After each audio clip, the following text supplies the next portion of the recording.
Every scam, every hustle, every time he tricked someone out of their cheese, it was like he was trying to fill a hole inside himself that would never be filled. He could charm anyone, outsmart anyone, but no matter how much cheese he made or how many cons he pulled off, he could never bring back what he lost. It was never about the cheese. No, not really. It was about control, about taking back a little piece of power in a world that had taken away everything from him. His kids, his wife. It was all too much for Connor. He never stopped looking for his kids, though, actually. Deep down, he held on to this little sliver of hope, this idea that maybe one day he'd find them. Conman Connor didn't always go by that name. In fact, once upon a time, he wasn't a con man at all. He was just Connor, a father, a husband, a mouse with a family who meant everything to him. But life has a way of twisting things, and what happened to him, well, let's just say that changed him forever. Connor had these two amazing little ones, bright-eyed, full of life, and always getting into mischief.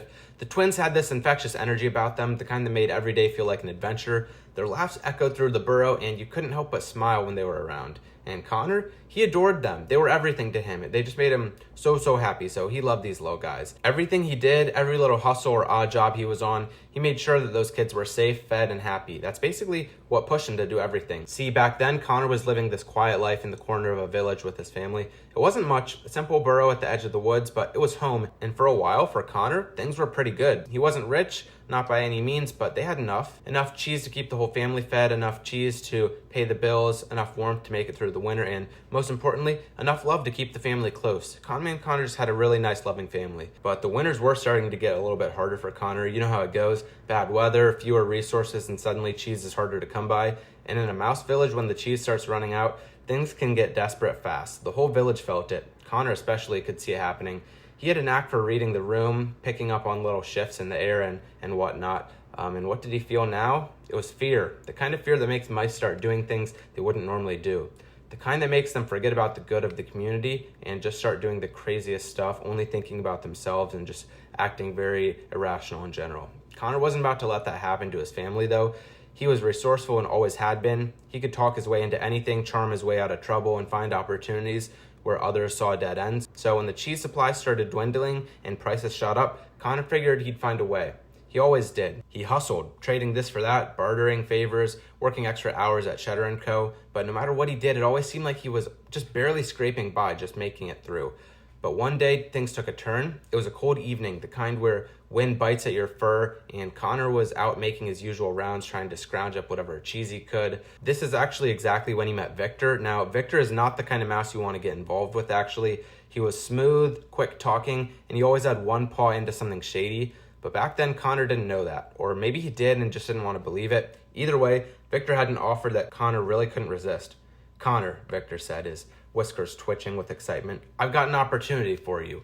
One quick job and you'll have enough cheese to last you through the whole winter. You and your family will be set. Easy work, no danger, just a little favor for a friend." Connor hesitated. He didn't like the sound of it, not entirely, but then again he thought of his twins back home and his wife. Probably huddled by the fire with their mother, waiting for him to come back with something. He needed to make some cheddar, anything. He couldn't face another night of telling them, not tonight, but maybe tomorrow. So despite the gnawing feeling in his gut, Connor agreed he had to make some cheese. The job was simple, or so Victor said. They were going to lift a few wheels of cheese from a warehouse on the other side of the village, nothing major, a couple of wheels of some cheddar, some Swiss, enough to keep the family fed for a long while. Victor had it all planned out. He said that the warehouse wasn't heavily guarded, just a quick in and out job. They were going to steal some cheese. Easy. Connor followed Victor through the narrow alleyways, sticking to his shadows. He was nervous, sure, but he kept thinking about his kids and his wife, how their faces would light up when he brought home some cheese, enough cheese to fill their bellies for weeks. They slipped inside, and for a moment, everything went according to plan. They found the cheese, they loaded up their sacks. They were just about to get out of there and leave before it got very chaotic. A group of mice stormed in, not the kind of mice you want to run into. Turns out this wasn't just any warehouse, it belonged to a rival gang, and they did not take kindly to thieves.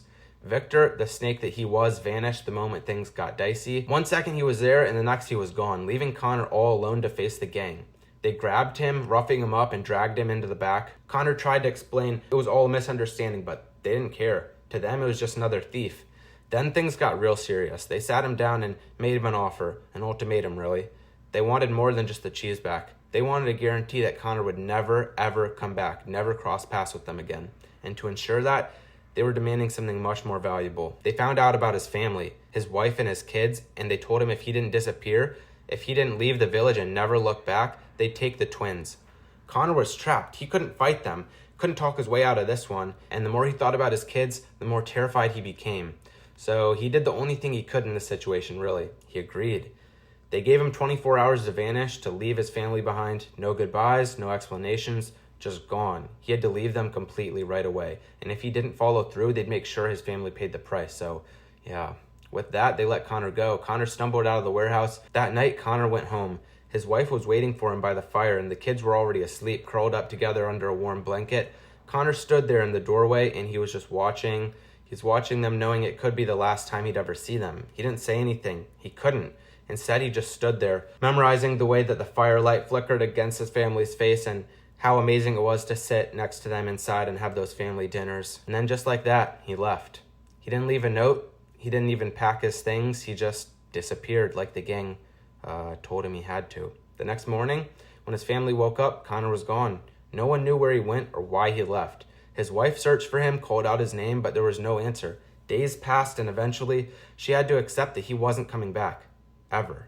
But here's the kicker. Even though Connor left to protect his family, the gang didn't keep their word. A few weeks after he disappeared, they came for his kids anyways. They took the twins just like they threatened, and they left the wife to fend for herself. Connor had sacrificed everything, and in the end, it was all for nothing.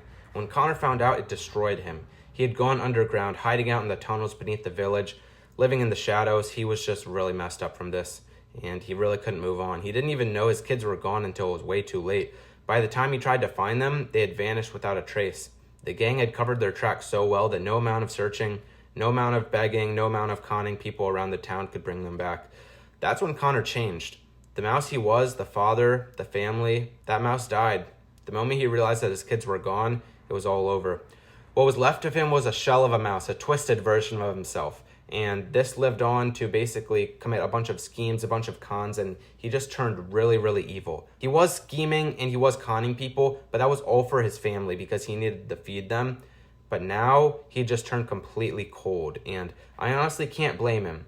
Guys, I know I've said my fair share of bad things about Conman Connor, but he's had a really troubled past, and this is what turned him into the mouse he is today.